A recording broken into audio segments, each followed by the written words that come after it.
Հարգելի գործընկերներ,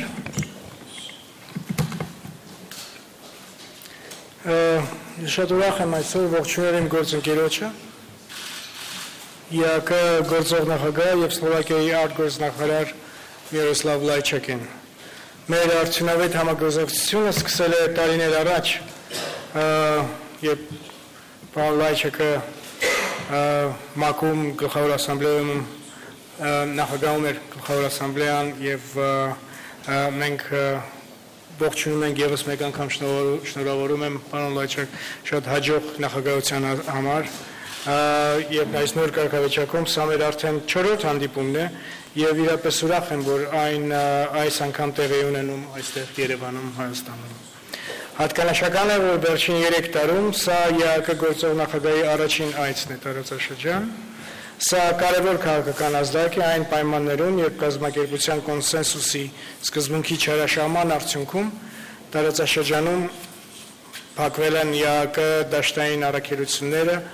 եւ նվազագույնի է հասցվել հարավային Կովկասում ԵԱԿ ներկայացվածությունը։ Հատկանշական է նաև, որ սա ԵԱԿ գործող նախագահի առաջին այցն է Հայաստան մեր երկրում տեղի ունեցած Թավշյա ժողովրդավարական հեղափոխությունից եւ 2018 թվականի դեկտեմբերի խորհրդարանական ընտրություններից հետո, որոնք արժանացան միջազգային հանրության, այդ թվում նաև ԵԱԿ եւ ԵԱԿ ժմիկ ամենաբարձր դրական գնահատական։ Մենք հանձնարարում ենք շարունակել փոխշահավետ համագործակցությունը միջազգային գործընկերների հետ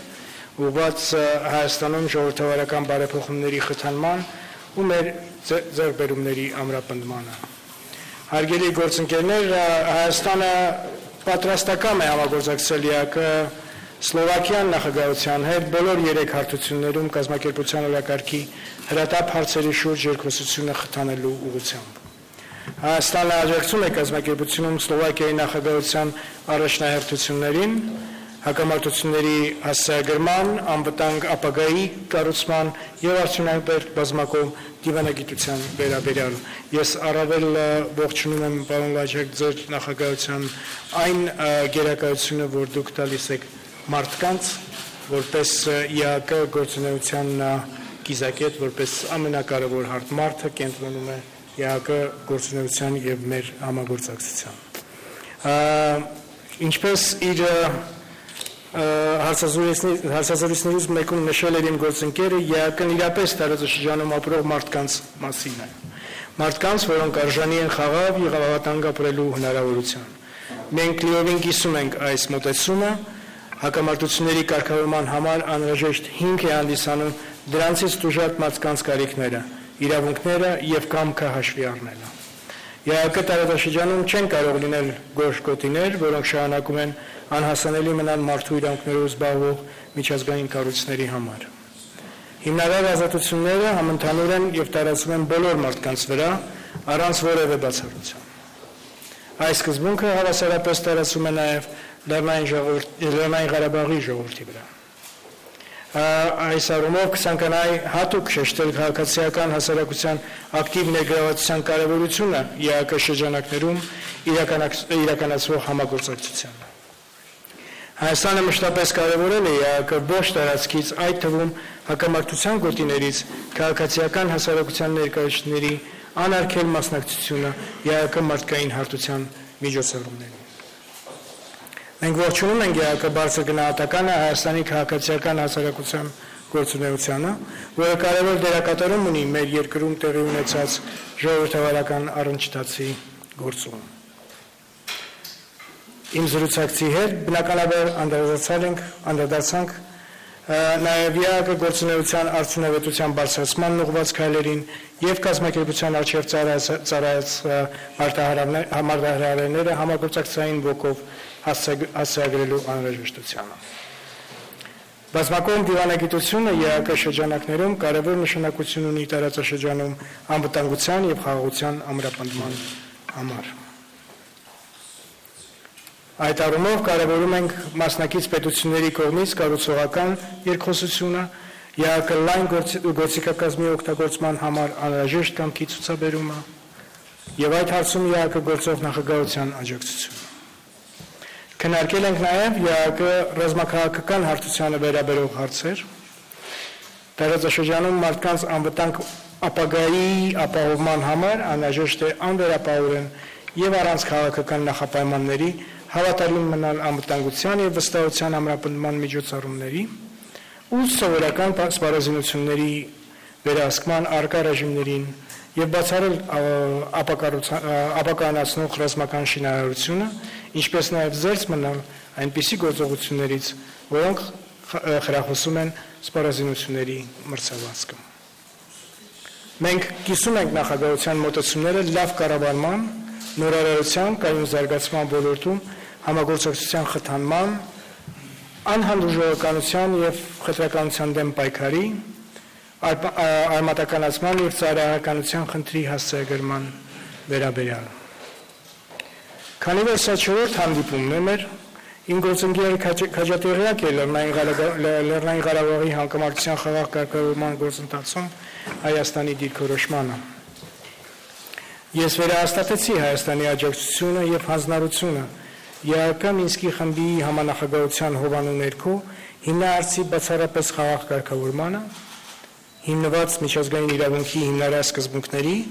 մասնավորապես ժողովուրդների ինքնորոշման իրավունքի իրագործման վրա։ Կրկնեցի, որ Լեռնային Ղարաբաղի հիմնարարցի կարգավորման շրջանակում Արցախի անվտանգության ապահովում ու կարգավիճակը Հայաստանի համար եղել եւ մնում են բացարձակ գերակայություններ։ Կրկնեցի նաև այն մոտեցումը, որ վերաբերվում է Լեռնային Ղարաբաղի որոշիչ ձայնի եւ ներգրավվածության ապահովմանը։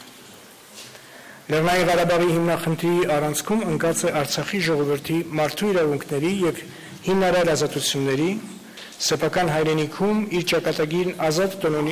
տնօրինելու անօտարելի իրավունքը։ Այն վերաբերվում է Արցախի 150,000 բնակչության ֆիզիկական, կենսական անվտանգությանը, կյանքի իրավունքին։ Մենք բազմիցս ենք ընդգծել, որ հիմնախնդրի խաղաղ կարգավորման արդյունավետ գործընթացի համար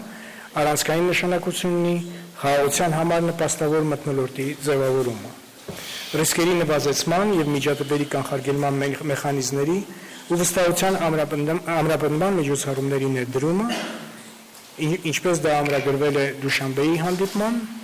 իսկ մինչ այդ նաև Վիեննայի եւ Սանտ Պետերբուրգի գագաթնաժողովների շրջանակներում։ Եվ այս դրույթները մինչ օրս շարունակում են մնալ առարկայական։ Եվ հենց այս օրերին Ադրբեջանի կողմից հարձակողական բնույթի լայնածավալ զորավարժությունների իրականացումը առանց համապատասխան ծանուցման, ոտնահարելով ԵԱԿ գործիքակազմով նախատեսված միջազգային պարտավորությունների պահանջները, չի նպաստում տարածաշրջանային անվտանգության եւ վստահության մթնոլորտի ամրապնդմանը։ Հանդիսանում է նաև ԵԱԿ-ում Սլովակիայի նախագահության առաջնորդություններից մեկն է։ Մենք նաև առիթ ունեցանք իմ գործընկերոջ հետ խոսել նաև Հայաստանի եւ Սլովակիայի միջև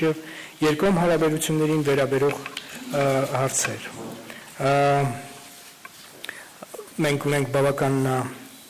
ակտիվ եւ բավական լավ երկկողմ օրակարգ եւ շատ ուրախ եմ եւ շնորհակալ եմ իմ գործընկերոջս Միրոսլավ, շնորհակալ եմ շատ այն կարևոր ներդրման համար, որ նաև ձեր կողմից է արվում մեր երկկողմ օրակարգը առաջ տանելու համար, մեր երկու ժողովուրդների, մեր երկու պետությունների, ինչպես նաև տարբեր հարթակներում միասին աշխատելու ուղղությամբ եւ ուրախ եմ լավ լուրի համար, որ դուք բերել եք մեզ այդ առումով։ Այժմ կցանկանամ խոսքը փոխանցել իմ գործընկերոջը եւս մեկ անգամ բարի գալուստ եւ շնորհակալություն։ Thank you very much and good morning. I'm very pleased to be in Yerevan today, and I want to congratulate the Armenian government in the success in the last elections and very strong mandate that you have received from your people. I want to thank my distinguished colleague and dear friend, Minister Mnatsakanyan, for a very constructive discussion that we had earlier today. This is not our first meeting. We've met several times before, but this has been the most comprehensive discussion so far. I've come here to reaffirm our continued support to finding a peaceful solution to the Nagorno-Karabakh conflict, and also my full support to the work and the engagement of the OSCE Minsk Group co-chairs and my personal representative, Ambassador Kasprzak. Our OSCE chairmanship is focused on people. The three key words are people, dialogue, and stability. And we are focusing on conflict prevention, mediation, and also mitigation of its impact. We are focusing on building a safer future and also on effective multilateralism. And with this in mind, I'm traveling to regions to meet with and listen to people whose life has been affected by conflicts and to better understand the situation on the ground and the challenges of the local population. We want to be a chairmanship that is useful, and therefore I've also arrived in Yerevan at the early stage of our chairmanship to help identify what we can do together. And I welcomed the decrease in violence along the line of contact, and we spoke about further perspectives for progress towards a comprehensive peace agreement for the Nagorno-Karabakh conflict. We are realistic about the challenges, and there are plenty, but at the same time we believe we have good reasons to be positive about the process and about what we have seen in the last couple of months. So I also want to stress how important it is to focus on preparing population for peace, how important it is to engage in confidence-building measures and in the risk reduction measures. Of course, we have very much appreciated the recent engagement between the leaders of Armenia and Azerbaijan. The 4 meetings of foreign ministers, 3 meetings of leaders have delivered concrete results already, especially the agreement on the ceasefire and the rapid decrease in violations of this ceasefire, and of course, as a consequence, people's lives have been saved. And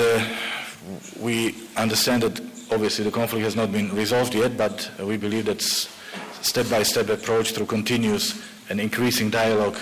small achievements to improve people's lives, this can be made. And as I said, our chairmanship is committed to supporting a negotiated, peaceful, and sustainable resolution of the conflict. And as a critical precondition to any positive development is the ceasefire that helps to ensure stability on the ground. So with full confidence in the commitment of 2 parties, 2 leaders, 2 foreign ministers, and of course strong support to the Minsk Group co-chairs and Ambassador Kasprzak, we believe that there are good prospects to take this process forward. We've also discussed our bilateral relations, which are friendly. We have no open issues. We have active political dialogue, and we've decided to take this cooperation to the higher level, and I inform my colleague about the decision of the government of Slovakia to open the embassy here in Yerevan. We are going to proceed very quickly, and I'm confident that this will also help us to broaden the scope of our cooperation in the future. Thank you very much. Thank you very much, Miroslav.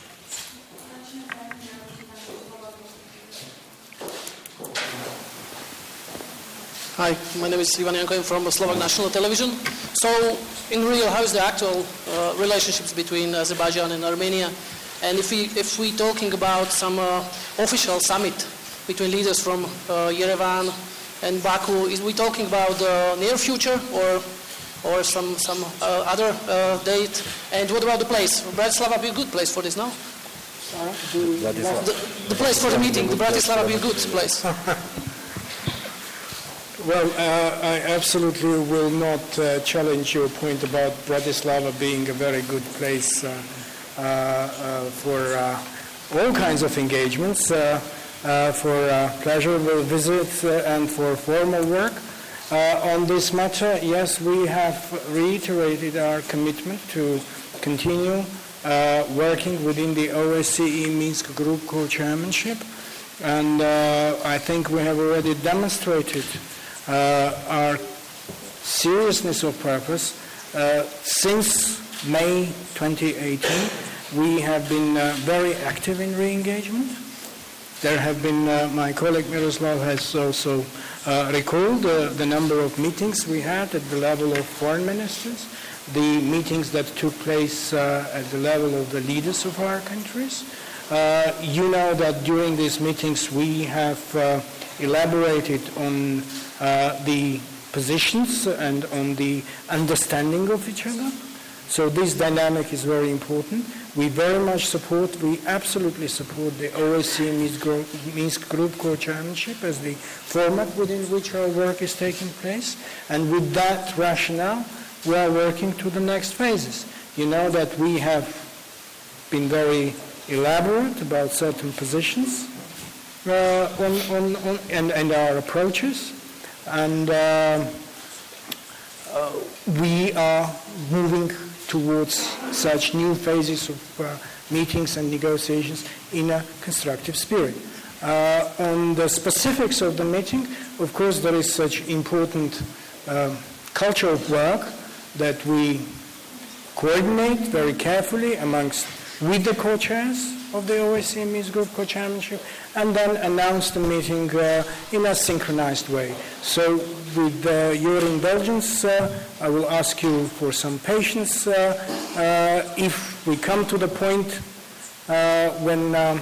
we are ready to make that announcement, you will be hearing about it. Both the date, the place, and so on. But it has to be, it is work in progress. And it would be, it would be inappropriate to make any further statement before we do the work amongst ourselves with the co-chairs of the OSCE Minsk Group Co-Chairmanship. Thank you.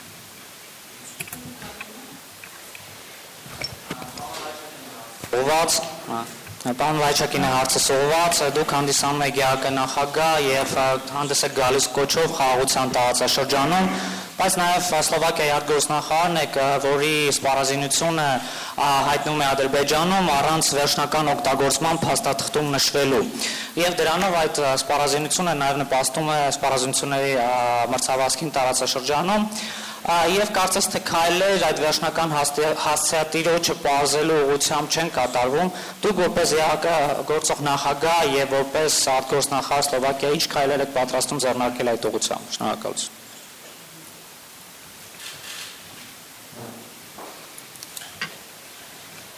We were informed about the situation by the Armenian diplomatic mission. My ministry reached out to the Ministry of Economy, and they made a thorough review of the case in August last year. The review did not find any wrongdoings on the Slovakian side. There was a contract between Slovakia and Israel, and we had all the documents confirming that the beneficiary of this contract was the Israeli side, and we have discussed this issue several times, including with the Minister Mnatsakanyan, and I believe that the case is closed. We have explained everything to each other, and the contract was stopped and does not continue. Yes, միգուցե նաև իմ կողմից կավելացնեմ, որ այո, այս հարցը մեր երկում օրակարգում եղել է եւ նաև առավել ուշադրություն է պահանջում բոլորիս կողմից այն առումով, որ մենք չենք ողջունում սպառազինությունների մրցավազքը տարածաշրջանում եւ բավական զգայուն ենք նման հարցերի հանդեպ եւ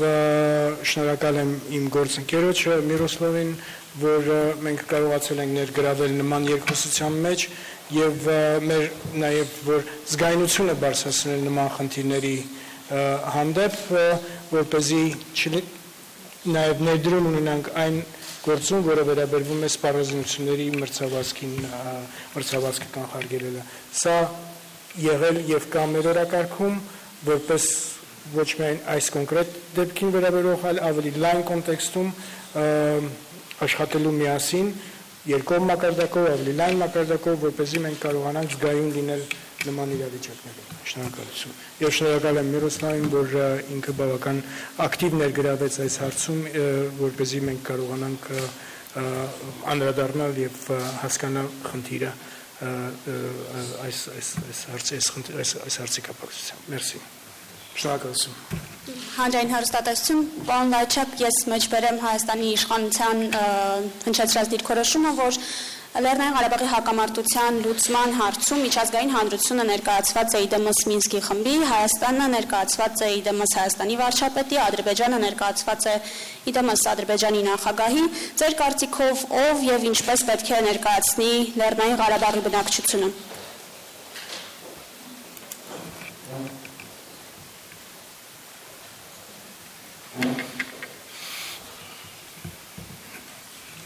What I want to say is that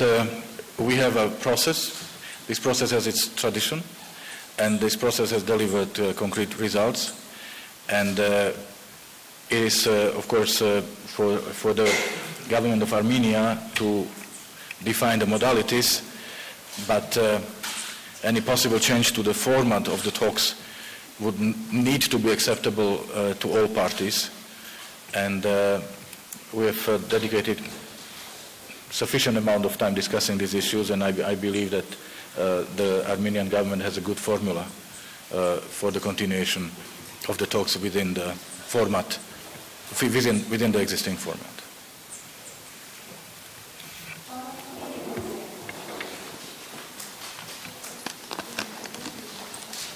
Հարցս վերաբերում է հիմնականում Լեռնային Ղարաբաղի կարգավորման հարցին եւ կուզենայի պատասխանել նաեւ Զոհրաբ Մնացականյանը եւ պարոն Լայչակը ինչ կարծիք ունի Մինսկը, ինչ դիրքորոշում ունի, հա, գործգործների ժողովրդի իրավունքի ինքնորոշման հարցում միջազգային աջակցության եւ նրանց ներգրավվածության Արցախյան խնդրի կարգավորման վերաբերյալ եւ մյուս հարցին կուզենամ պատասխանեք նաեւ դուք պարոն Մնացականյան Նիկոլ Փաշինյանը նշում է որ Մադրիդյան սկզբունքները պետք է վերանայվեն, եթե դրանք վերանայվեն, ապա ինչ է կարծում, արդյոք խարխուլ հիմքերի վրա գտնվող ներկայիս բանակցային գործընթացը չի գնա փակուղի։ Շնորհակալություն։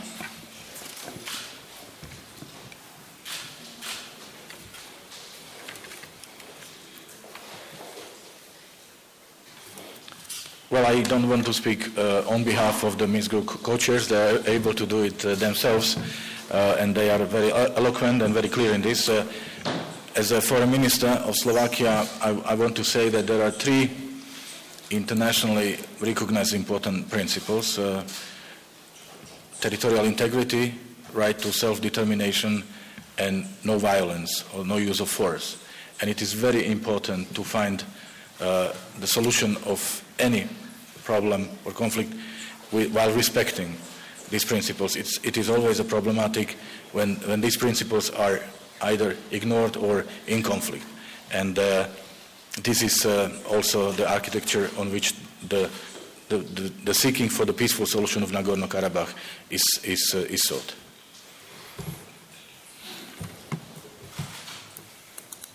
Գիտեք, ձեր հարցը ես հասկանում եմ, որ դուք մեկնաբանում եք որոշ շփով վարչապետի երեկվա ելույթը հարցը դրան է վերաբերում ես ճիշտ եմ հասկանում ձեր հարցը որովհետև վարչապետը անդրադարձել է 3 սկզբունքներին եւ 6 տարերին այո եւ ես կարծում եմ որ վարչապետը բավական պարզ է եղել իր հայտարարության մեջ որ մենք խոսքը գնացել է մեկնաբանության մասին եւ տարբերվող մեկնաբանությունների մասին եւ որ մենք նպատակ չպետք է ունենանք լեզվակռվի մեջ լինելու սրա մասին այլ հստակեցնելու երկու կողմերի մոտեցումները մեկնաբանությունների ընկալումների առումով թե ինչ են նշանակում այս 3 սկզբունքները եւ 6 տարերը ընկալել դա որպես վերանայում ես կարծում եմ որ որևէ կերպ վարչապետը նման ազդակ չի տվել այլ տվել է ազդակ ավելի կարեւոր այն առումով որ մեզ անհրաժեշտ է աշխատել նաեւ բացառելու այնպիսի մեկնաբանություններ այնպիսի մոտեցումներ կամ այնպիսի ընկալումներ սրա որոնք միակողմանի են դարձնում այդ փաթեթը եւ խնդիր են առաջացնում ընկալումների առումով թե ինչ է սա նշանակում խնդիրը վերաբերում է ընկալումներին եւ ինչպես են կողմերը տեսնում դրա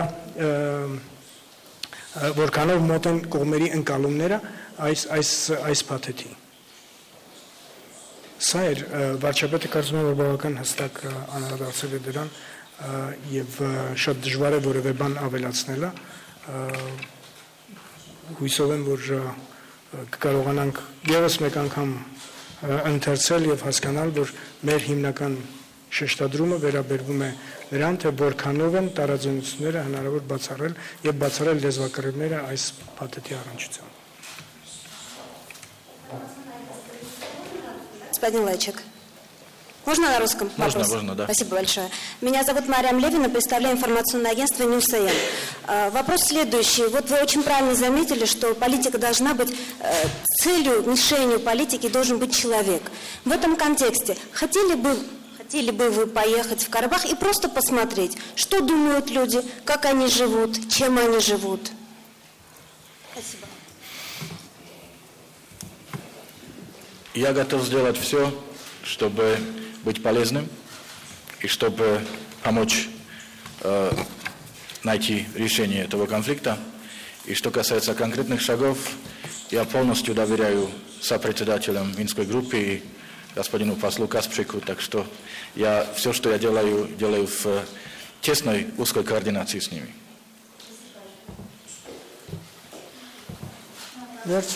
Կարծես ավարտեցինք շնորհակալ եմ ձեզ հետաքրքրության համար